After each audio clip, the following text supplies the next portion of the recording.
Assalamualaikum warahmatullahi wabarakatuh. Bismillah, alhamdulillah, wassalatu wassalamu ala rasulillah, la hawla wa la quwwata illa billah, amma ba'd. Para bapak, ibu dan jamaah sekalian, Sayyidina Umar, kemarin kita membahas Sayyidina Umar. Itu orang yang setiap qiyamul lail,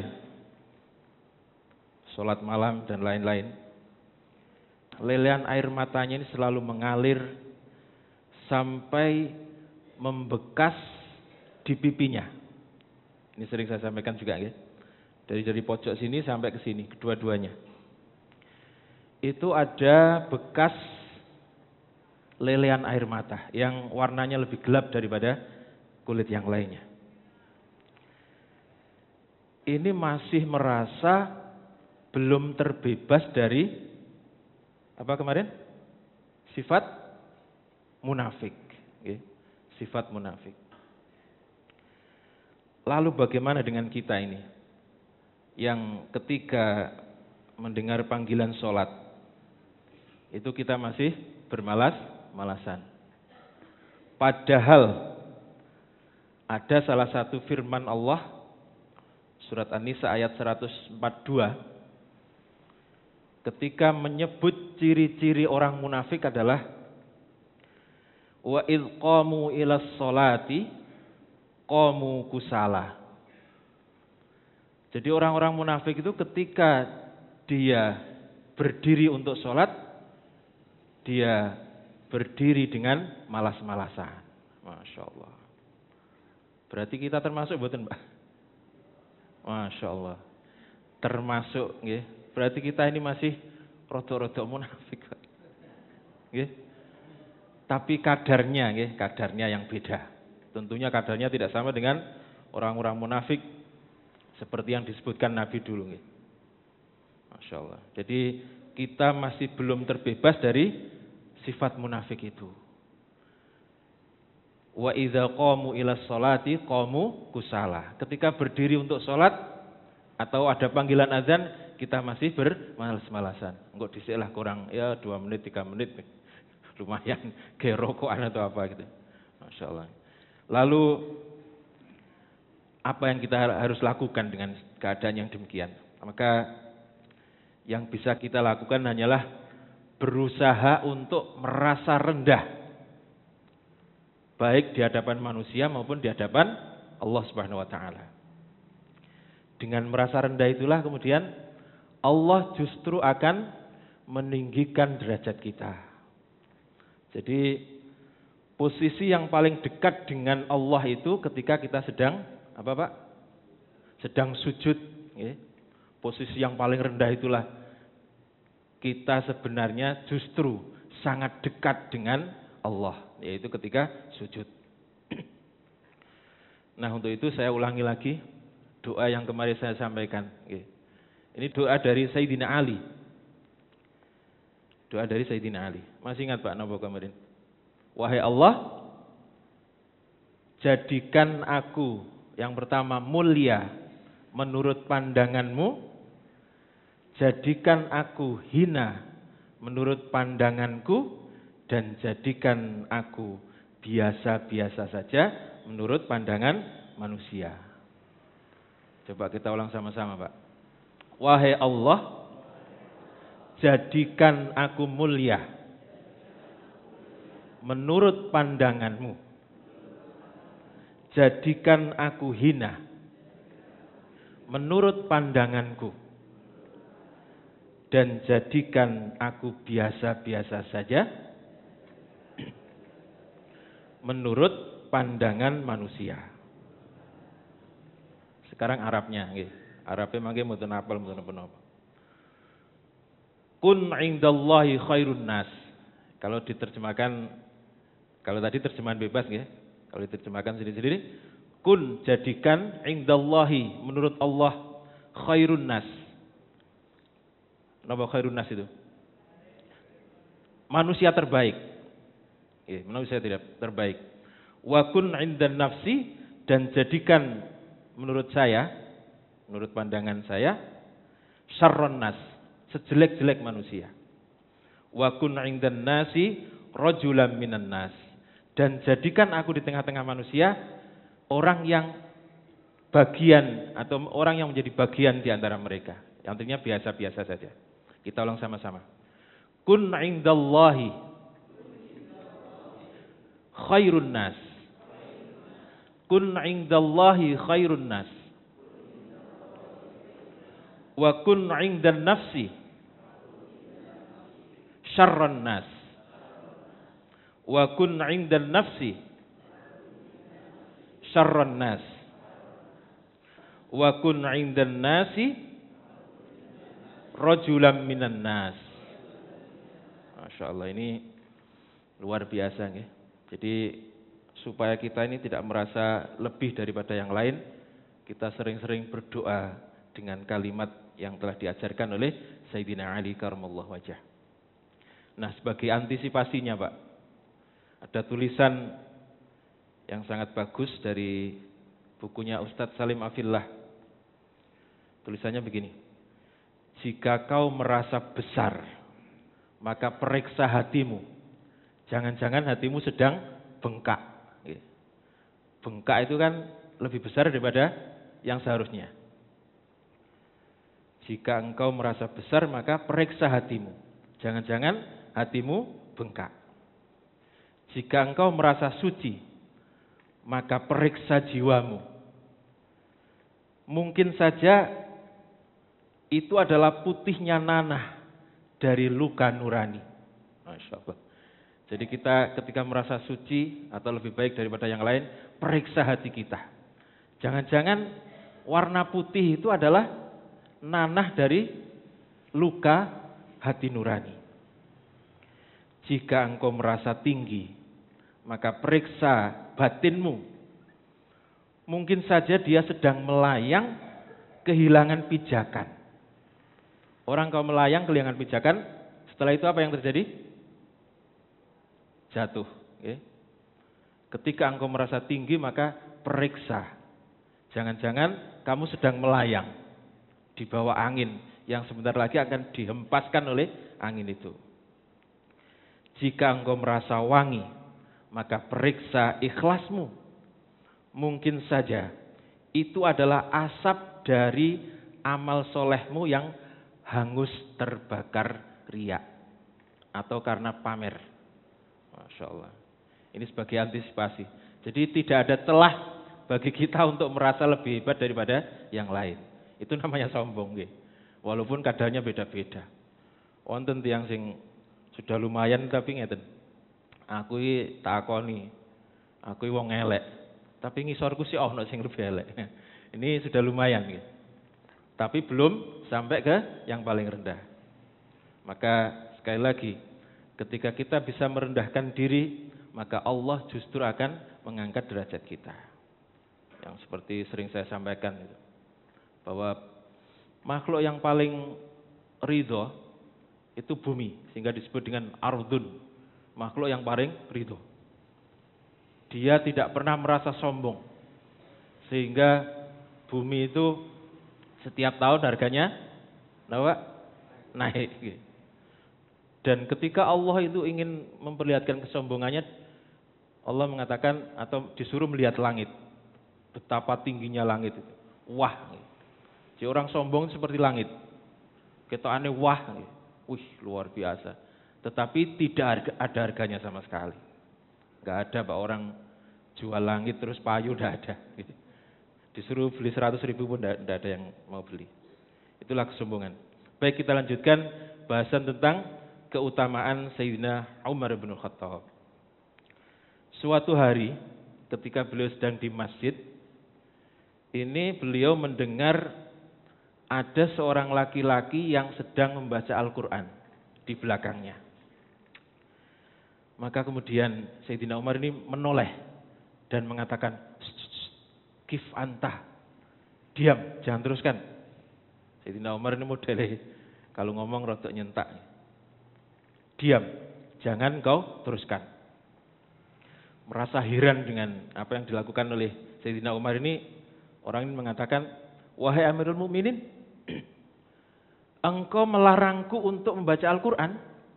Iya. Memangnya kenapa? Sini kamu sini. Kemudian begitu dekat, orang yang dibisiki. Kamu tadi malam kan habis begituan sama istrimu. Dan kamu lupa belum mandi. Masya Allah, iya, benar wahai Amirul Mukminin. Maka kemudian mandilah, pulang mandi. Setelah itu baca Quran lagi. Masya Allah. Dari mana Sayyidina Umar ini tahu?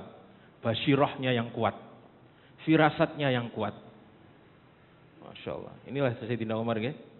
Jadi mata batinnya tajam.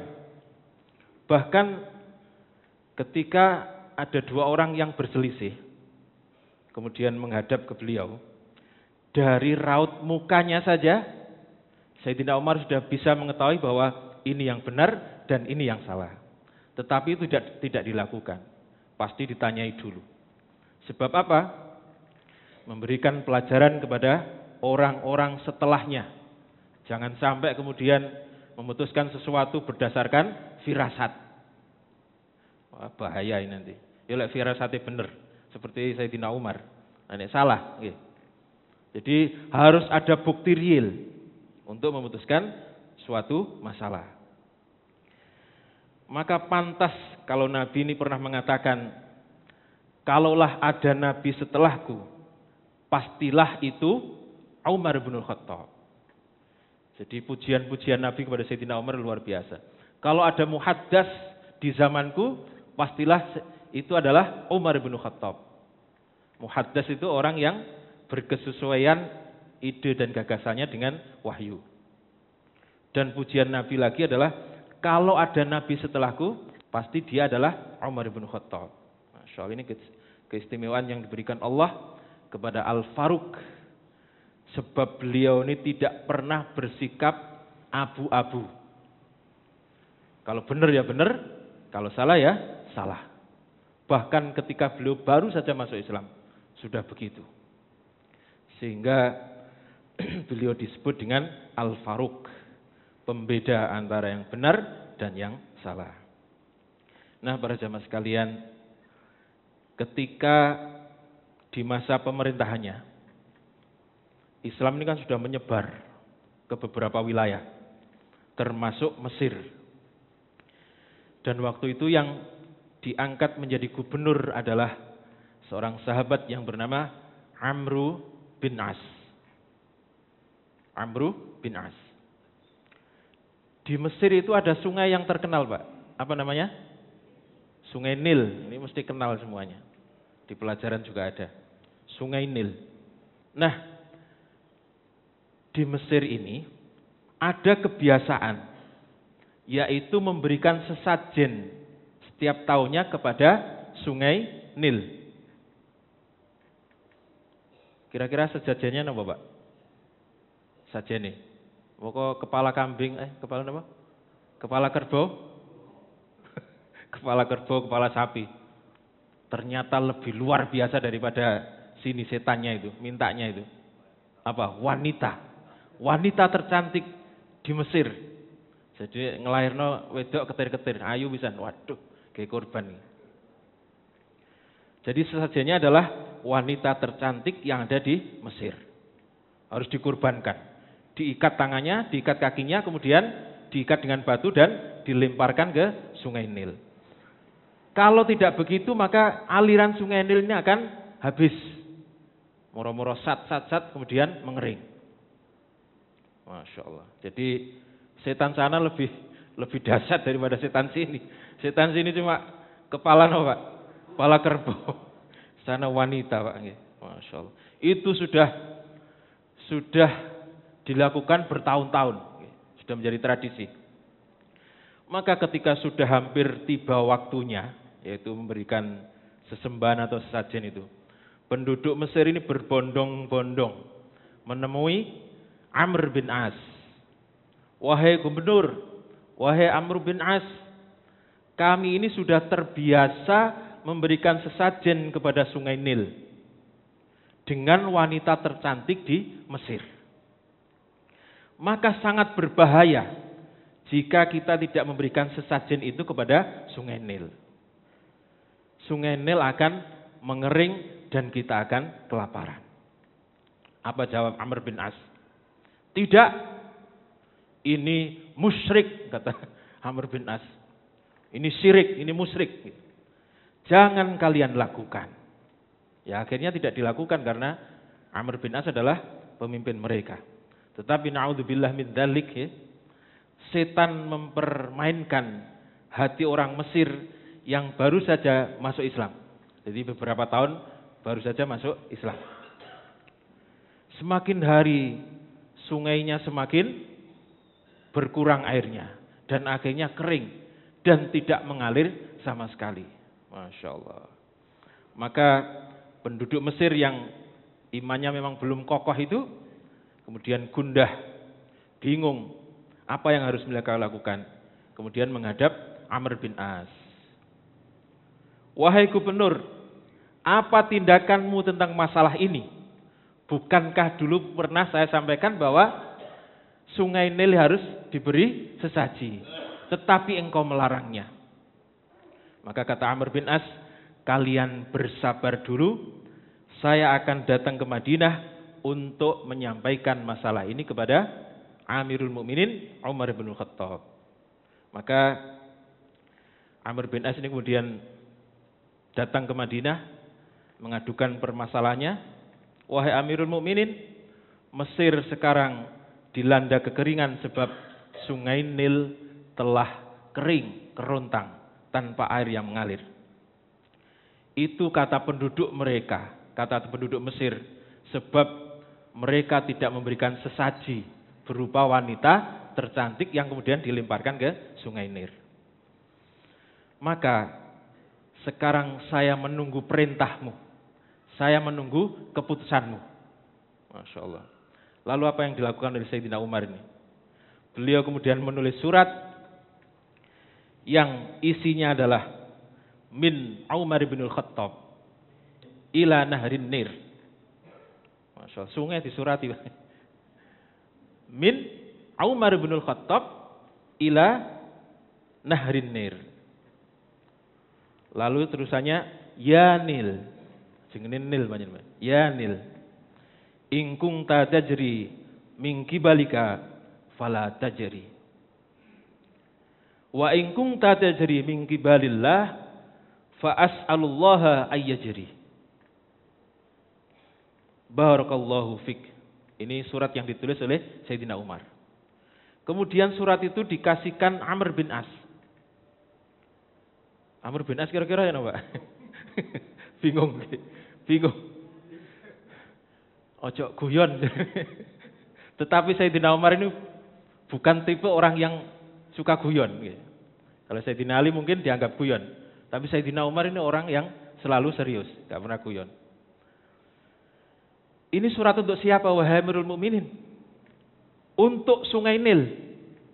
Maksudnya bagaimana? Maksudnya bagaimana? Kau bacakan surat ini di tepi sungai, kemudian engkau lemparkan ke dalam sungai. Masya Allah.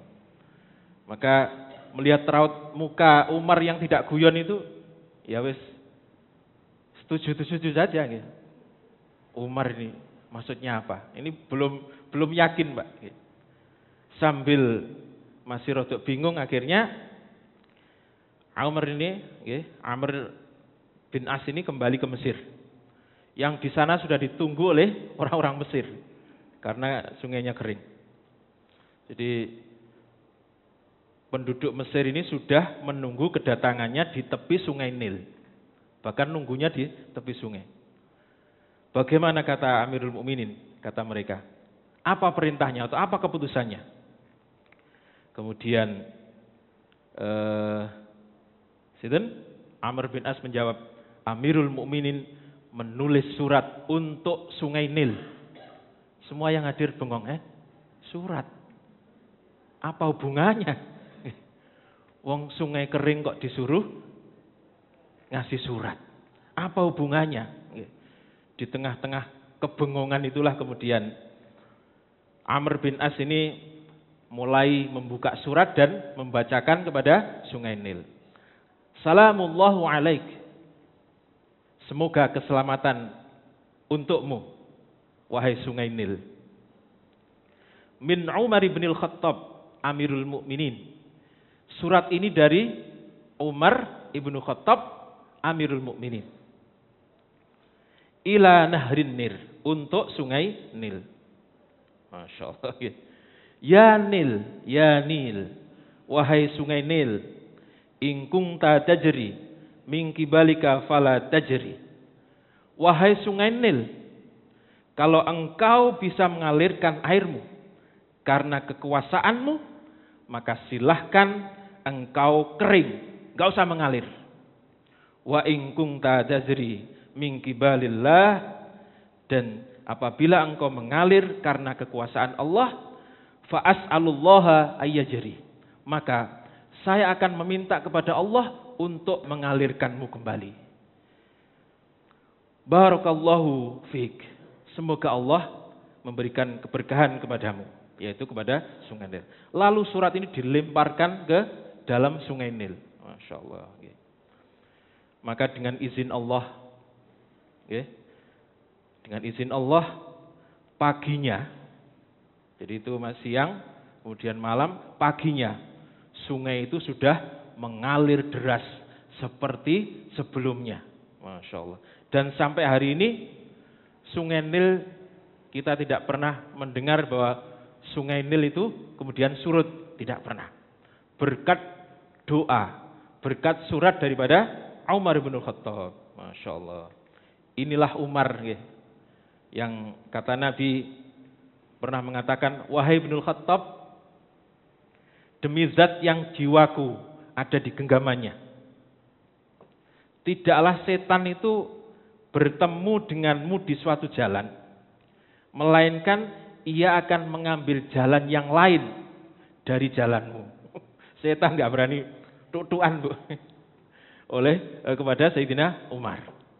Apalagi setan di Sungai Nil, mendapat surat yang begitu, lari.